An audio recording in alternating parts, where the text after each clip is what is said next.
The San Francisco 49ers just made a move that could quietly reshape their defense, and it's got fans talking.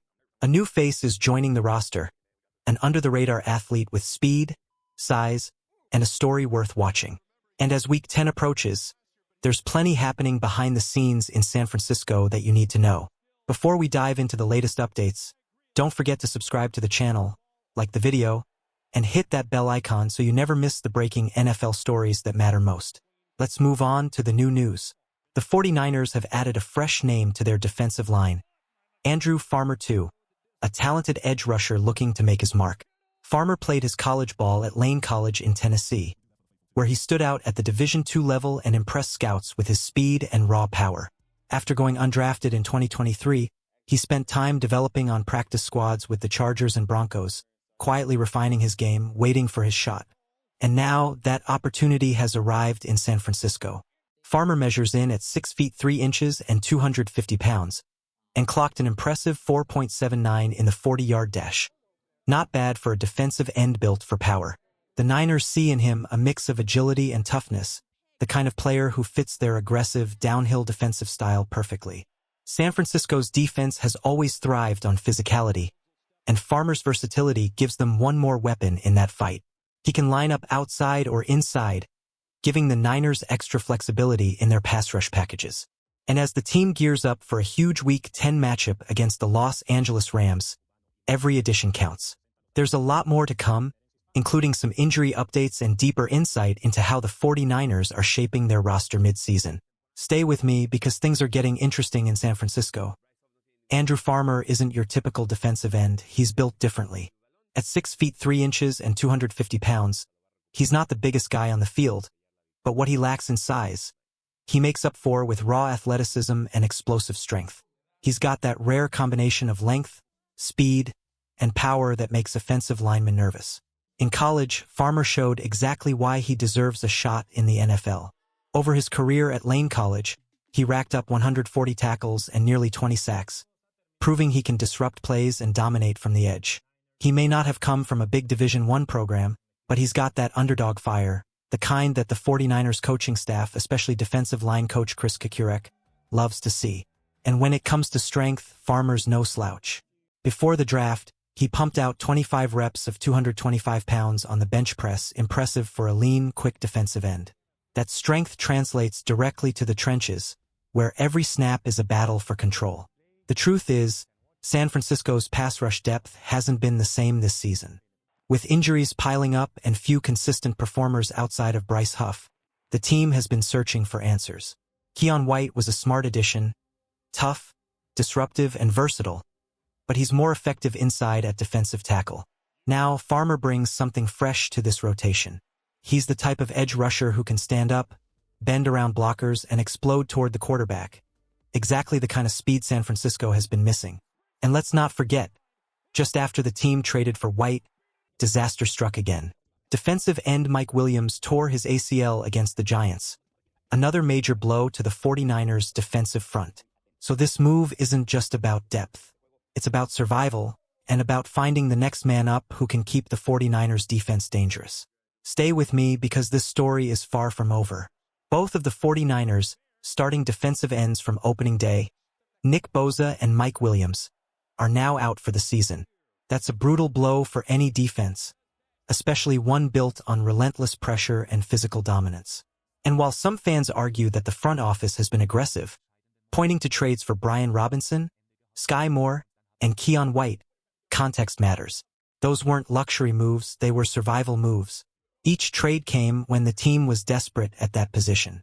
A backup running back, an emergency wide receiver, and a defensive end added out of necessity. But here's the real issue. After Mike Williams went down with that ACL tear against the Giants, the 49ers were suddenly one injury away from complete chaos on the edge. Yet, when the trade deadline arrived, they stayed quiet. No new help, no insurance, nothing. And that silence is what's frustrating fans across the league. Some say supporters shouldn't be upset, but let's be honest, they have every right to be. The 49ers are sitting at 6-3, right in the middle of a wide-open NFC, and this was their moment to make a push. Instead, they stood still while the rest of the conference got stronger. Now, the stats paint a harsh picture. The Niners have only 11 total sacks this season, ranking 29th in the NFL. Their total pressures sit at 98th, 28th in the league. And their pressure rate, just 29.4%, ranks 31st. That's near the bottom of the entire NFL. So yes, frustration is justified.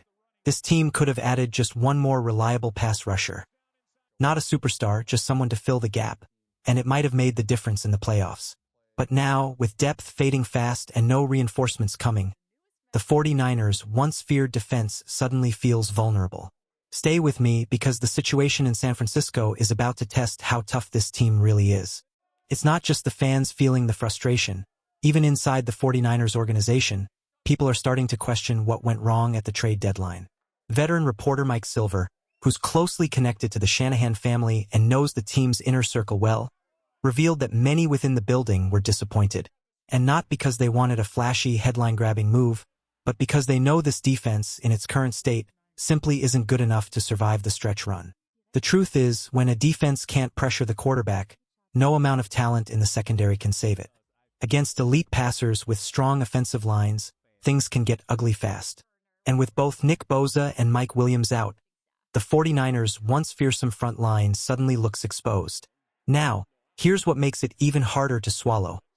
General Manager John Lynch has never been afraid to make in-season moves before.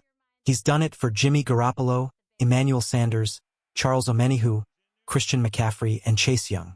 But this time, at 6-3 right in the playoff hunt, he stayed quiet. That silence is confusing because this was exactly when the team needed to be bold.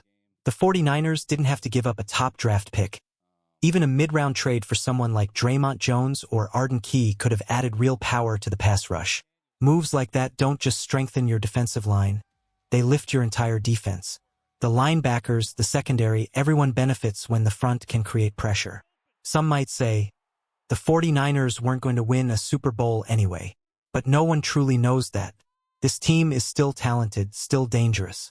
The offense has started to click again, with George Kittle, Brandon Ayuk, and Brock Purdy all playing their best football in weeks. But defense wins championships. And without a reliable pass rush, that dream starts to fade. The Niners will still compete, they'll still fight, and they'll still be fun to watch. But unless something changes, there's a limit to how far this team can go. Stay with me because the 49ers' next few weeks will reveal whether this team bends or finally breaks. After the Mike Williams injury, I honestly believe the 49ers made a serious mistake by not making a move. The defense needed help badly, and standing still at that moment could come back to haunt them. But what do you think? Did the Niners make the right call by staying patient, or did they miss a huge opportunity to strengthen their roster? Let me know what you think. I'm curious how fans are feeling about this one. Now, there's something interesting developing in Santa Clara. The 49ers are reportedly bringing in an intriguing free agent cornerback for a visit this Monday, a name that's familiar to a lot of fans. With the team battling injuries across the board, this could be a timely addition. Speaking of the secondary, I'll say this. Diamador Lenore and Ronaldo Green have quietly played solid football this season. They've been holding their ground against some tough competition. And don't sleep on Upton Stout either.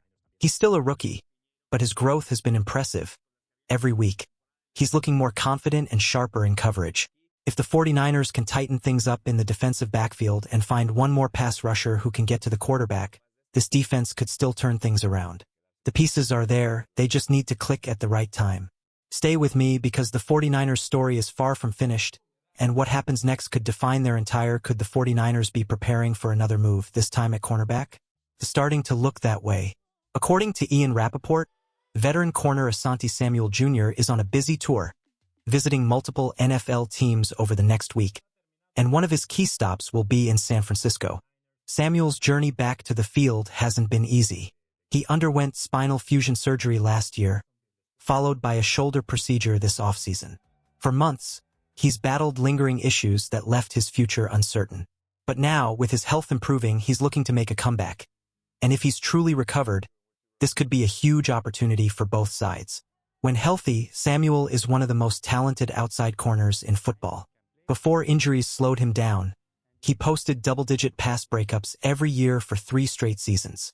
Known for his sharp instincts and ability to read quarterbacks, he's the kind of player who changes games with one perfectly timed play.